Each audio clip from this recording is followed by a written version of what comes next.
नमस्कार सर्वांना, श्री स्वामी समर्थ। आज आपण बघूयात एक उपाय किंवा ह्याला सेवा पण म्हणू शकतो आपण।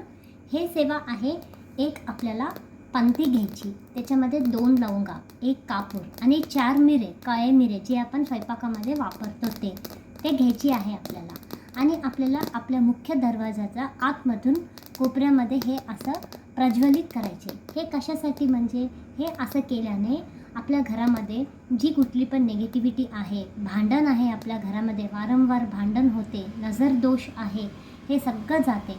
पण आपल्याला हे नुसतं प्रज्वलित करून चालणार नाही। हे प्रज्वलित केल्यानंतर आपल्याला 11 वेळेस श्री स्वामी समर्थ, श्री स्वामी समर्थ असं हळूवारपणे म्हणायचं आहे। आणि ह्याच्यामध्ये लवंग कशाला आहे म्हणजे लवंग एकतर नजर दोष पण काढते आणि लक्ष्मी प्राप्तीची सेवा पण आहे, ही माता लक्ष्मीला पण प्रभावित करते।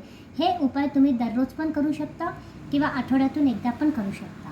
आणि ही सेवा किंवा उपाय करण्याची वेळ म्हणजे सकाळी 4 वाजेपासून ते दुपारी 12 वाजेच्या आत आणि संध्याकाळी 4 वाजेपासून ते पुन्हा रात्री 12 वाजेच्या आत, ह्या टाईममध्ये आपल्याला ही सेवा करायची आहे।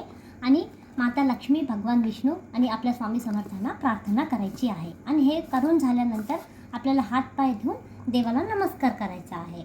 श्री स्वामी समर्थ।